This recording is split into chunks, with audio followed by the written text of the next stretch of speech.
Good afternoon. I don't have anything at the top. I see Matt's not here. Who wants to do the honors? Go ahead. All right, thanks. China's foreign ministry said that Hamas and Fatah agreed to end their divisions and form an interim national unity government during negotiations in China that ended today. What's your take on this agreement? So we have not yet reviewed the text of the so-called Beijing Declaration. Of course, we will do that. But as we have made clear for months, Hamas is a terrorist organization, something that we obviously made clear before October 7th. But when it comes to governance of Gaza at the end of the conflict, there can't be a role for a terrorist organization. Hamas has long been a terrorist organization. They have the blood of innocent civilians, both Israeli and Palestinian, on their hands. And so when you look at the post-conflict governance of Gaza, we do see, as we have made clear, we want to see the Palestinian Authority governing a unified Gaza and the West Bank, but no, we do not support a role for Hamas. Blinken is set to speak with Wang Yi in Laos. Will he raise this, and what's your evaluation of China's role in these talks? Is it helpful in trying to reach a ceasefire deal? So I don't have any, as I said, I don't want to pass judgment on this declaration that came out today beyond what I just said, because we haven't reviewed the full text. I want us to be able to look at it and give a more thoughtful response, which of course we will do. But when it comes to China's role, I think, as you know, the Secretary has talked to Wang Yi a number of times about playing a constructive role in Middle East diplomacy since the outbreak of the conflict. He called Wang Yi from Saudi Arabia on our very first trip to the Middle East just a week after October 7th, and he's spoke to him on the phone a number of times and spoke to him when we've had the occasion to travel to China and when Wang Yi's had the occasion to travel here.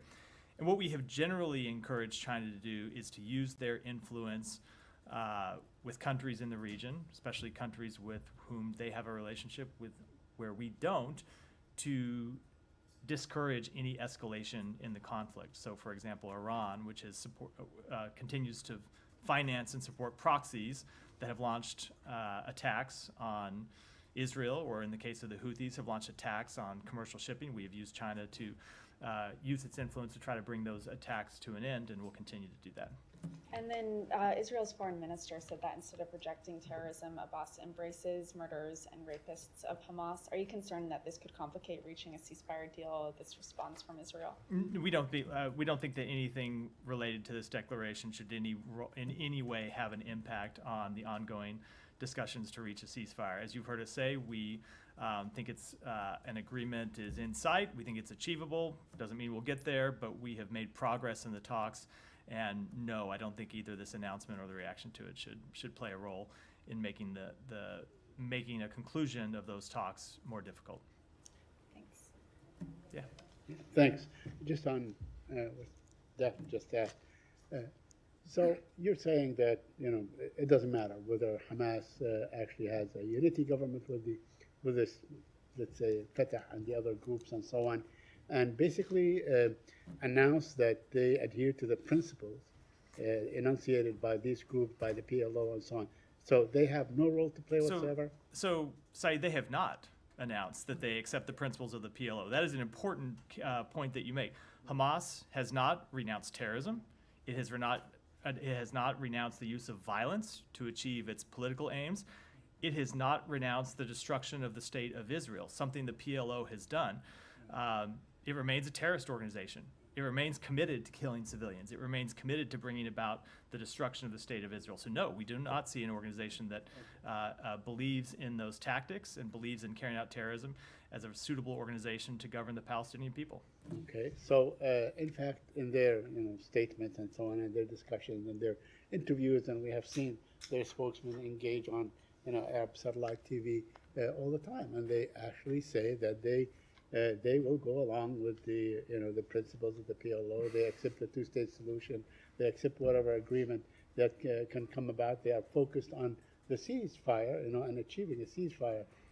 You don't think there is anything positive in these gestures? The fact that they most recently spoke about a two-state solution as a solution to the conflict? They have not in any way committed to a two-state solution. And I just make clear, they could have.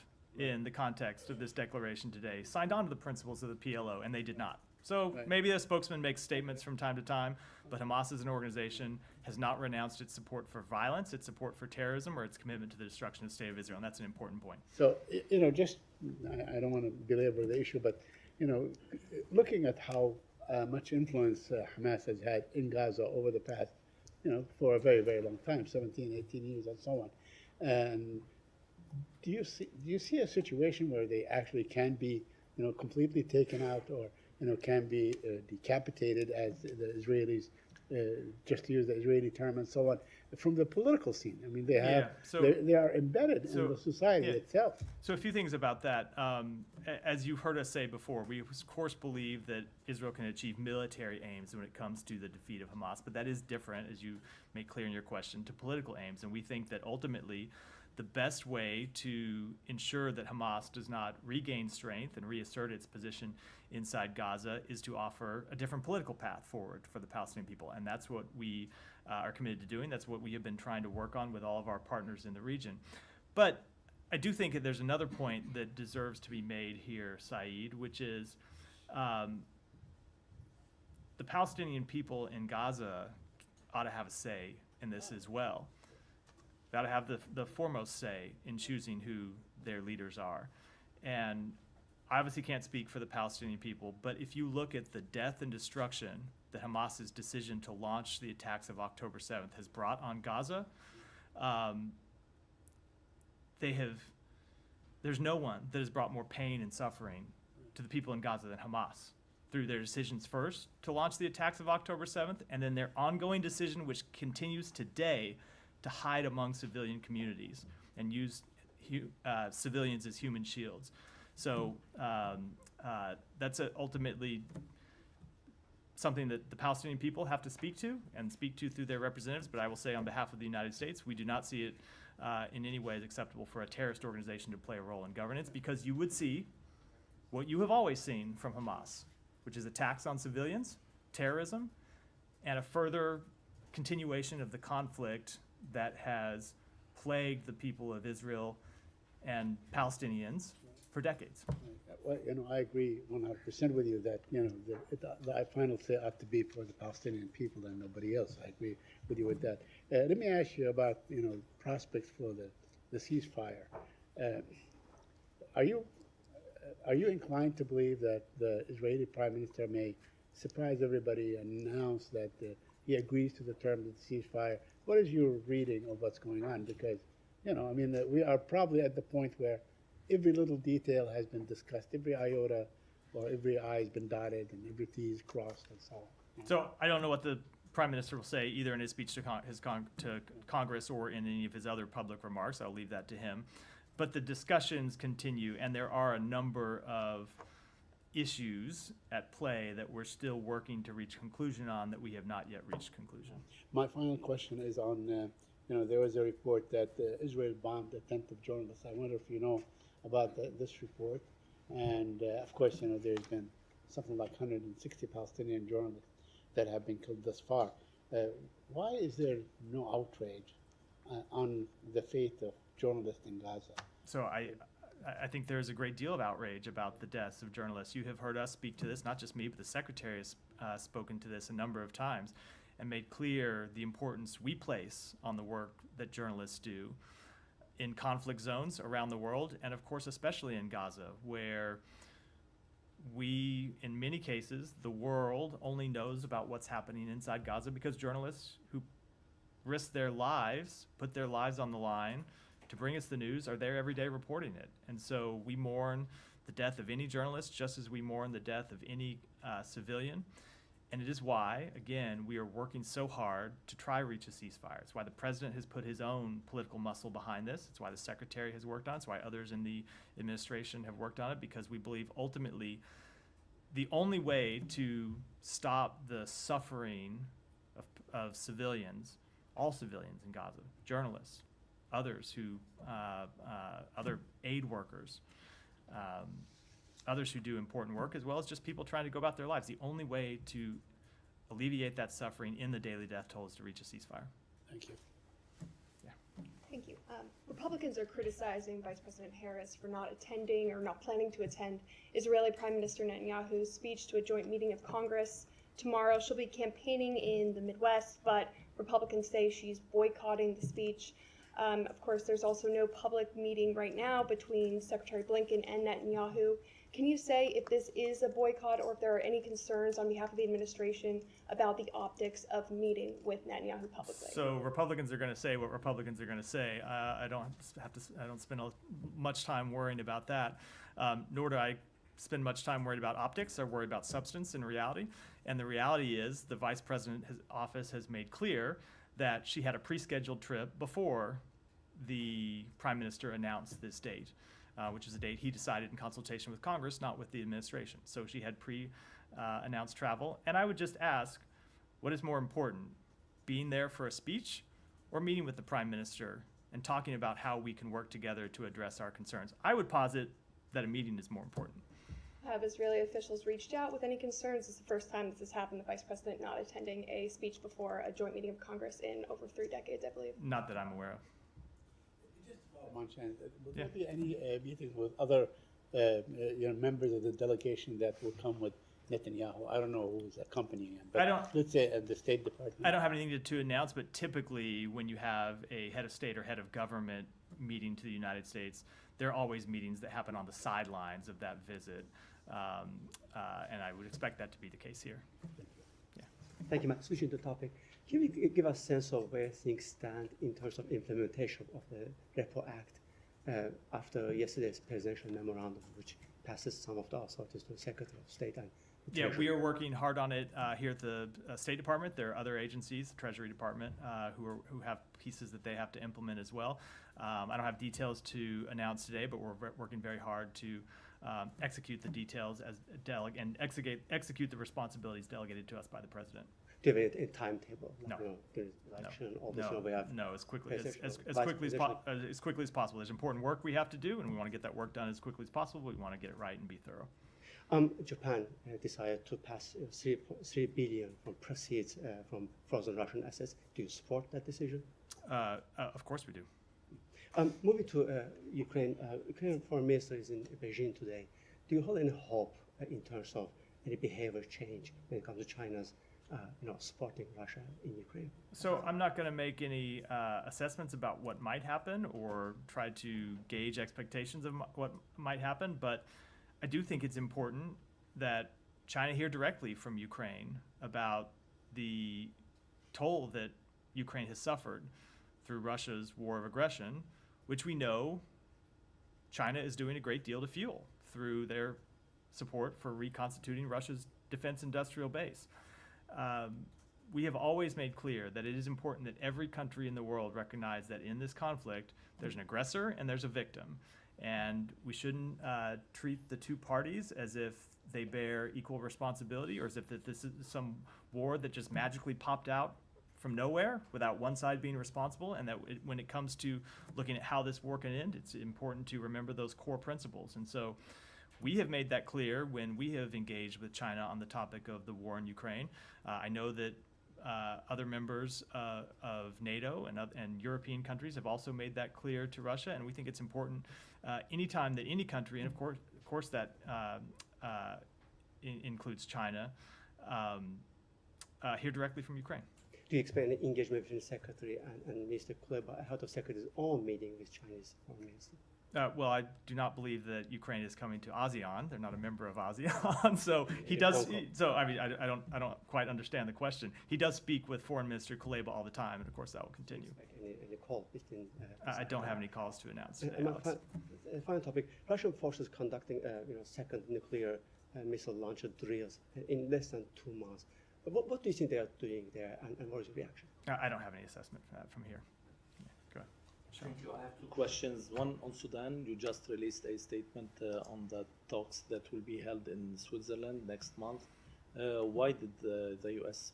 move the talks from Jeddah, Saudi Arabia to Switzerland, and what do you expect from these talks? So first of all, I wouldn't frame it as the United States. These are talks that we hope will take place that will be co-hosted by the United States, the government of Switzerland, and Saudi Arabia. And the goal of these talks is to build on the work that has already taken place in Jeddah and to try to move them to the next phase. We continue to believe there is no military solution to the conflict in Sudan, and we believe that convening these national ceasefire talks and making clear that they are backed by key international stakeholders is the only way to end the conflict in Sudan, to prevent the famine that exists there now from spreading, and to create space to restore the civilian political process. So we hope that the SAF and RSF will accept this invitation that we've extended to them. And as I said, it is not just from us, it's from the government of Switzerland, the government of Saudi Arabia, and I would note that these talks, should they go forward, will be joined by observers from the African Union, Egypt, the United Arab Emirates, and the United Nations. Did you receive any response from the Sudanese The parties? invitation just went today, so we have not yet, but we're certainly hopeful that they will accept. We think it's important that they use this opportunity to negotiate a ceasefire, to stop this horrific conflict and help ensure humanitarian access gets to the Sudanese people who need it. And on Iran, the Iranian president has said today that Iran stands ready for all negotiations on nuclear program. What's your reaction? So we have long made clear that we support diplomacy. We see that as the chief route to dealing with Iran's nuclear program. But we're a long way from that right now, especially when you see the steps that Iran has taken to flagrantly flout the requirements of the IAEA. And so we would hope that as a first step, Iran would come back in compliance with the demands of the IAEA that they have been, as I said, flouting here today. Does it mean Michelle. that you're not ready for talks with the new president? So let me back up and say, while we certainly saw the comments from the new president, I do think it is important to remember that ultimately these decisions are decisions that are made by the supreme leader, and we have not made any assessment that Iran is yet changing its overall strategic approach to these issues. And finally, on this, that means you're waiting to hear from Khamenei, not from the president.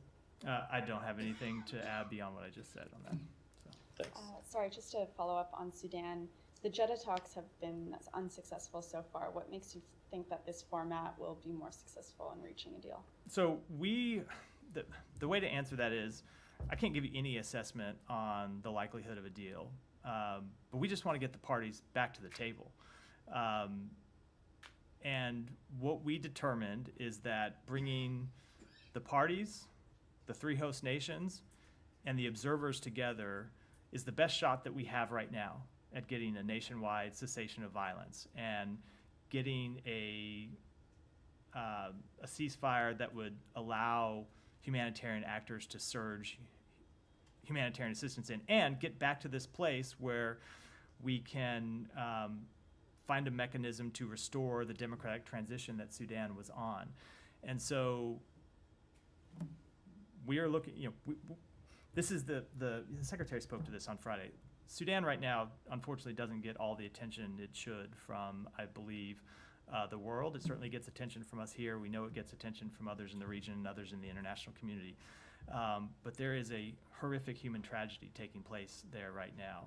These two parties that continue to fight each other and put civilians at risk and bring civilians, not just through direct harm, but harm through the humanitarian crisis that has been created. So we're looking for anything we can do to get these talks restarted and try to get a ceasefire. And so if we can bring the weight of the United States to bear, and our partner nations, Switzerland and Saudi Arabia, can do so as well, we think it's important to do that.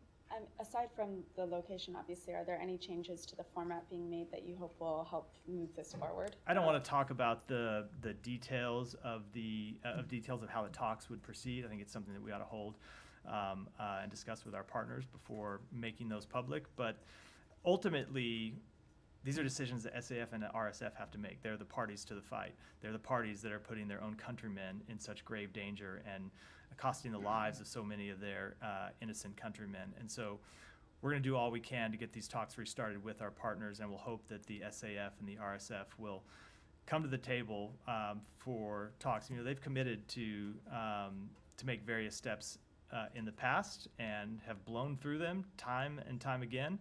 And so we're hopeful that this would be an opportunity to finally get our way to a ceasefire. Matt, thanks. Donald Trump's confirmed that Netanyahu is going to go to Mar-a-Lago tomorrow. Do you have any concerns that this meeting is happening ahead of his Congress address and also meeting with the president? And I have one more after that. I don't. Look, obviously we have one president at a time, and I think it's always important that everyone remember that. But at the same time, it's fairly common that heads of state and heads of government in foreign countries meet with political parties while they're here in the United States and meet with nominees for president while they're here in the United States, and we do the same thing. The Secretary has met with opposition leaders and opposition candidates a number of times in his visits around the world, so that in itself is a fairly routine event. And, both on behalf of other countries and on behalf of the United States. And one, just going back to the region, there's a report about this.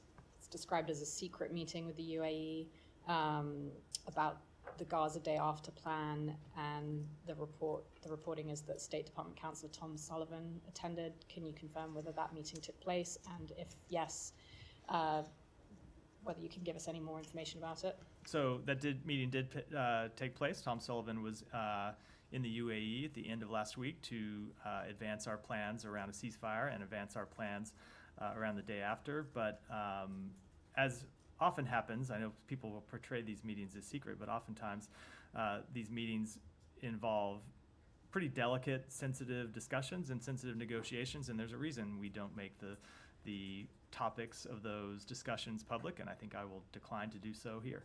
Just one more, because there's an op-ed coming from the Emiratis as well. Their special envoy wrote about this. She said that the plan involves deploying a temporary international mission to Gaza. Can you comment at all on whether that's accurate? Or no, I have not read the op-ed that you're referring to. Obviously, we have been in discussions with our partners about what security inside Gaza would look like, both during a ceasefire and at the end of the conflict, but I don't want to comment on the particulars of those discussions from here. Just to follow up on that. Yeah, go ahead. On the day after plans, can you give us an understanding as to how far along those plans actually are? If you guys have agreements in terms of the countries that would partake in this international force to stabilize Gaza? You're stipulating something as fact that I have not said as fact from here, but go ahead. Okay, well, if you would like to, describe it in your own words, have at it. But just, are these agreements still in the works? Are they almost done? Are they ready to roll out, day 2 after a ceasefire? Just give us an understanding of where that stands. So it really does vary when you look at at different aspects of what's required for Gaza. We have had a number of discussions, including fairly advanced discussions with countries in the region about the security situation, how to address the security situation and ensure security in Gaza, and the same is true for governance. And there are proposals that we have put forward to our Arab partners. There are proposals that they have put forward to us, and we have been working through various differences. And and when I say it's not the case that every country in the region is signed up to the same plan either, right? People have different views about what the best way would be to accomplish this, and people have different political imperatives that they need to be responsive to. So we are working through that. It has been a high priority. Barbara Leaf was in the region last week, meeting with foreign ministers and other leaders. As I said, as I noted, Tom Sullivan was there on Friday. Secretary has had a number of phone calls over the past couple of weeks to talk about these plans. And I don't want to put a timetable on them, other than to say it is critical that the work move forward, and that's what we are working to do. Okay, and then just one question on the previous question she had about Trump meeting with Prime Minister Benjamin Netanyahu on Thursday. Are you guys concerned at all about the former president trying to influence the Prime Minister at a moment when there are these tense, high-stake negotiations to come to a ceasefire and hostage agreement? I don't know what the former president will do, just as I don't know what any private citizen will do in a meeting with the prime minister or other officials with the government of Israel or any government. I would just say, speaking generally, that we would hope every American would. But there's certain Well, things hold he's on. allowed to do and not allowed to do. Yeah, sure, but I'll just say we would hope that every American would find it in the interests of the United States to work towards a ceasefire, to work to get a ceasefire over the line, to work to get the American hostages home. Remember, there's still Americans who are held hostage, not just Israeli citizens, but Americans as well. And so we believe it's in the interest of everyone in the United States to try and reach a ceasefire that gets our hostages home, as well as ends the suffering of Palestinians, and of course that includes Palestinian Americans who are in Gaza, and helps us build better, broader security and stability for the region. And can I just ask one clarifying question on that? The Hatch Act prevents citizens who don't have authority from the United States from directly or indirectly having correspondence with foreign governments to try and influence the measures or the conduct of those foreign governments. Is that the Hatch Act or the I mean, Logan sorry, Act? it's the Logan Act. Yeah. I'm thinking My old Hatch Act. DOJ hat on here. Yes. I still remember. I Thank remember you. little bits and pieces of it crawling around back How here would somewhere. you guys know if the Logan Act was violated here, given you're not going to have any U.S. official in these meetings? Maybe you have a plan for getting a readout. Can you just explain to us how you know? in a I situation think like when this? it comes to any question about enforcement of U.S. law, I would defer entirely to the Justice Department. I don't think it's appropriate for me to comment in any way. Okay. Yeah, I'll come to you next, but go ahead, Saeed. Yeah, very quickly. I mean, we have witnessed before, and I'm old enough to remember the Reagan campaign, and they actually did influence the hostage negotiations and so on, and they delayed it. I mean, there are examples in history where actually this happened, where, certain contenders do not believe that we have one president at a time. I think it's a situation that is probably, kind of critical and for you guys to deal with. Look, in I'm this particular not going to case. speak to a meeting between the former president and the prime minister, but as I said, we would hope that no American citizen of any party would do anything to jeopardize the work to bring home American hostages who have now been held in captivity for over 9 months. Go ahead. Thank you. On the topic of presidents, with President Biden being done in 6 months, does the administration, thereby extension, the State Department, Antony Blinken, are they at risk of losing any leverage of ending the war in Gaza or in freeing the hostages? So the president is the president and brings in his conversations the full weight and authority and credibility and influence of the United States.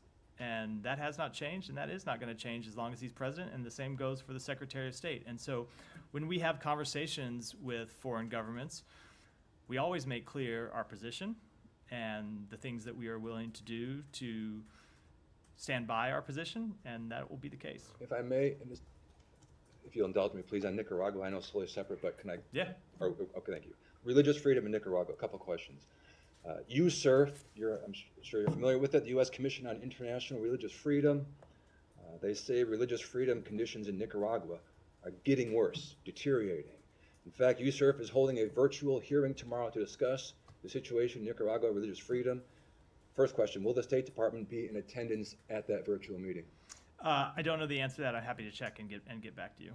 Two, USCIRF said recently, quote, Nicaragua's government continues to repress the Catholic Church for its human rights advocacy by arbitrarily arresting, imprisoning, and exiling clergy and lay people and shuttering and seizing the property of Catholic charitable and educational organizations. In fact, just recently Ortega shut down Radio Maria, Nicaragua. That all said, what more can the U.S. do right now, this moment, to help those in Nicaragua being persecuted for their faith? So you have seen us on a number of occasions speak out about the persecution of religious figures in Nicaragua and call for the release of religious figures, and we will continue to do that. Do you see is Ortega listening? I will say that it's not just something that we speak out on, but that we work with our partners in the region to accomplish.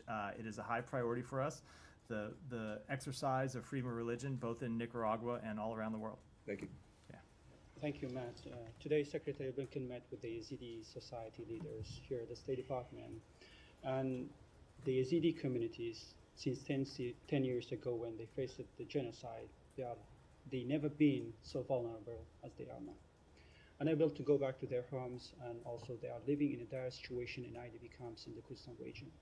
The so-called Shingal Agreement has not and no longer been implemented. What's the U.S. firm position on the Yazidi situation in the region and also the Shingal Agreement? Do you still have the faith in that agreement? So we do believe that the Sinjar Agreement was an important start for supporting those targeted in the 2014 genocide committed by ISIS. But as you note, the agreement has not yet been fully implemented, which must be done in partnership with local communities, including the Yazidis. We continue to encourage the government of Iraq and the Kurdistan regional government to implement the tenets of the Sinjar Agreement, including security, governance, and reconstruction in Sinjar. The upcoming 10th anniversary of the ISIS genocide represents an important moment to demonstrate meaningful progress, and that's what the Secretary discussed with those with whom he met today. And I think you know that the Shingal is a disputed area between two governments, Erbil and Baghdad, and there are several militia groups have control over the area. And this has political infighting has prevented the reconstruction of the city. So what roles the U.S. can play in bringing the situation to an end and also give a relief to the Yazidi communities? So for protection for vulnerable ethnic and religious communities in Iraq has always been a priority for the State Department. Since 2018, the United States has provided over $500 million in assistance to religious and ethnic minority communities that were targeted for genocide. We provide a significant amount of U.S. humanitarian assistance on the basis of need, regardless of ethnic or religious affiliation, in addition. And we continue to advocate for the security of Sinjar to be in the hands of federal police and Iraqi security forces, including the local police force established under the Sinjar Agreement. Thank you, sir.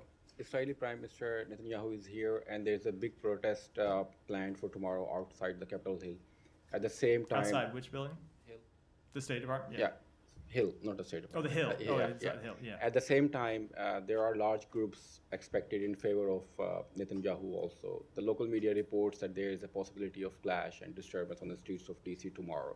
What are your thoughts on that? What is your message to the protesters coming here from different states? So look, we, as you hear us say, when we talk about protests around the world, and typically we from the State Department don't talk about domestic matters. There are other agencies inside the U.S. government that do so. But of course, we think all protests should be held peacefully. We support the right of Americans to protest. It's one of the things that makes America great. And strengthens our democracy, and so it's people speaking their minds, either to the United States government, to United States government officials, or to foreign government officials who are in town. We support people's right to do that, but of course, those protests in any event should remain peaceful. The Pakistani government was reporting millions of Afghan refugees, but on the intervention of UN and United States, Pakistani government extended their stay for 1 more year.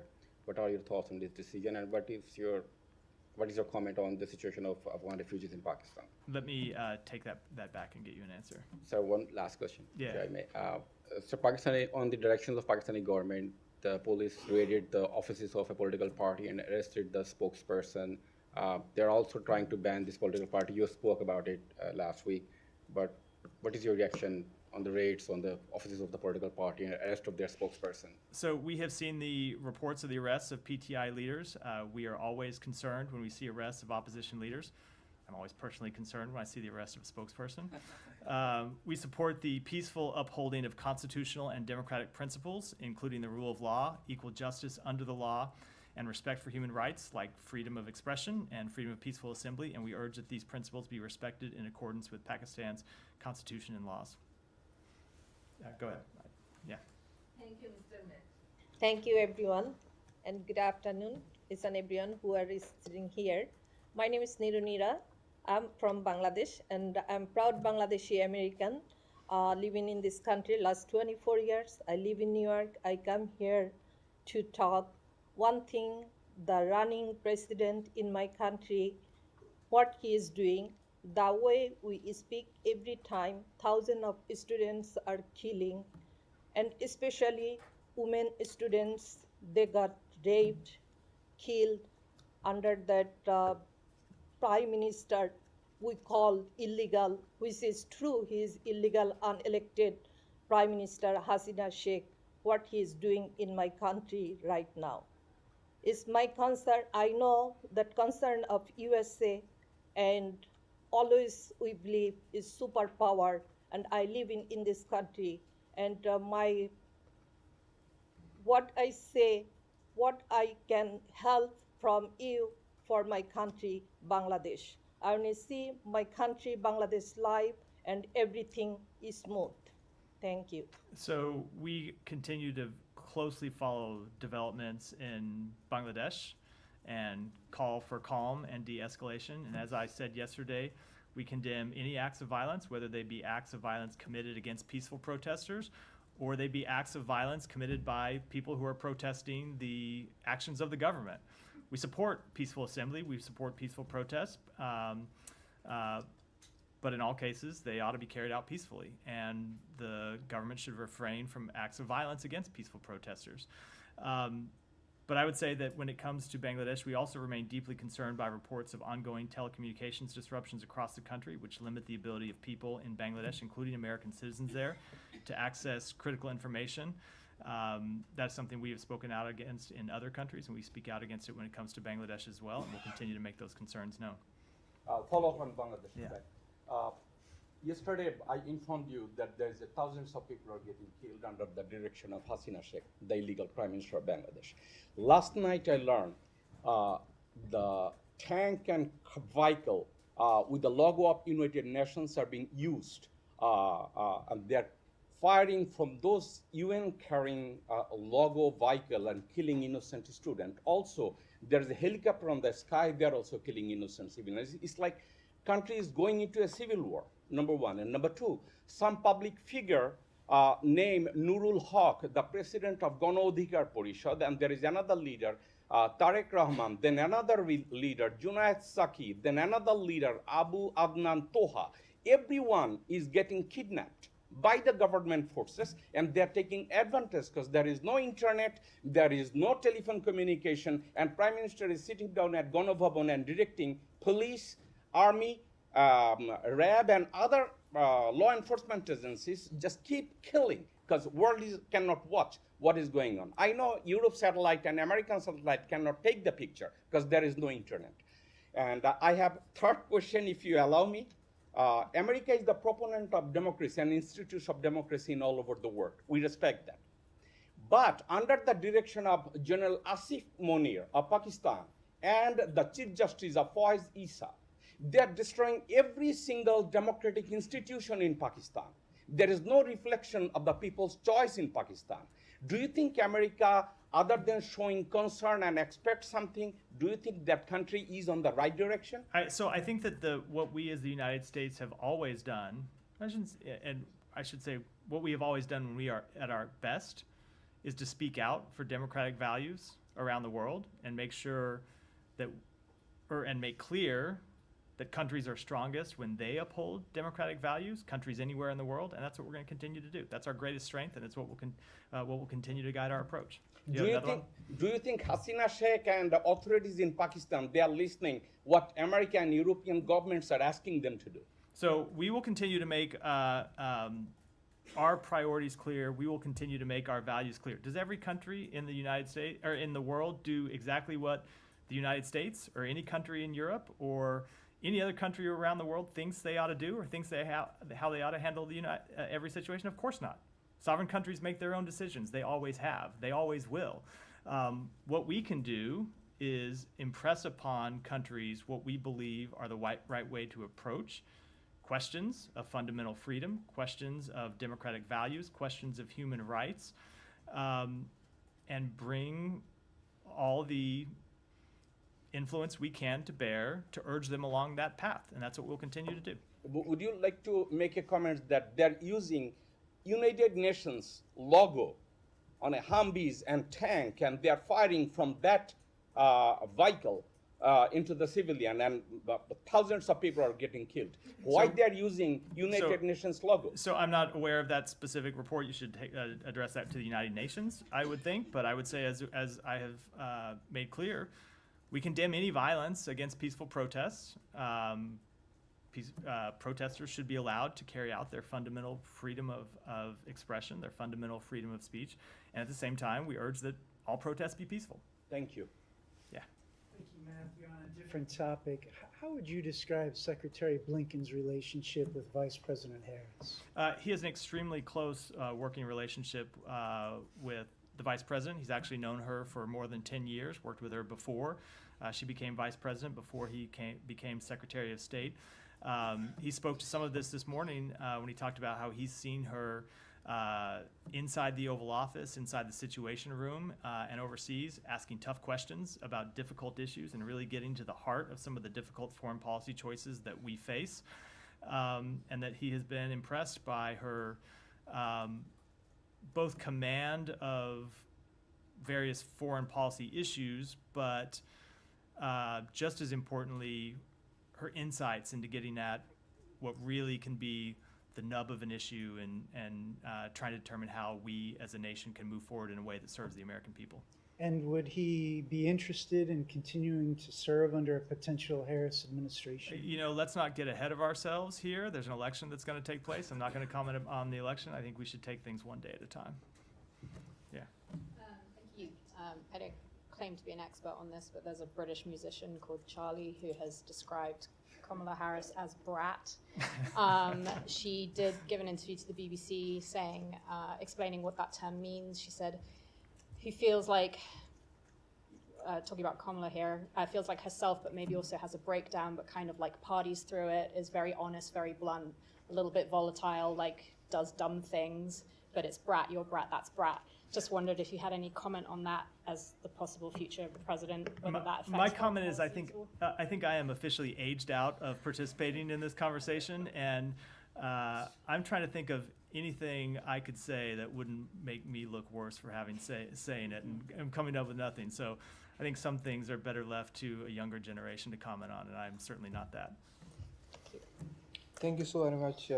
I'm not sure if someone already asked about this, but it's about the US troops withdrawal from the Iraq, as number of media reports suggest that Iraqi officials, Iraqi government, they want complete withdrawal of US forces, and we have seen months before US hosted top Iraqi official regarding this. So the question is, with this intense and panic situation in Middle East, US is ready to do for this, and there is specific quantity, specific numbers US have to keep there with this withdrawal process. So I would refer you to the Department of Defense to comment on that in detail, but as we have said before, we are committed to the Higher Military Commission, which is a process that is taking place in Baghdad to determine how and when the coalition's military mission will transition. We've spoken to this before, and nothing has changed.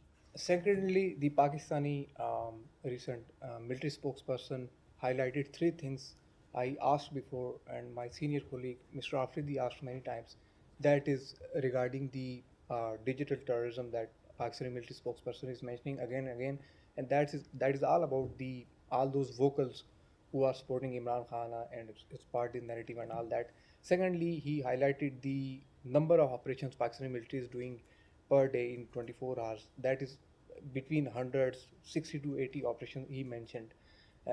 So there are two questions. So I already asked before that the firewall Pakistani government introduced to curtail media freedom, social media freedom, and secondly, the Pakistani officials, the security officials, they are again hinting more US military assistance or something like that. So you have anything So on with that? respect to the first question, as I've spoken to with respect to other countries, we support media freedom in Pakistan, just as we support it around the world. And with the second, I don't have any announcements to make today. With that, I think we'll wrap for today. Thanks, everyone.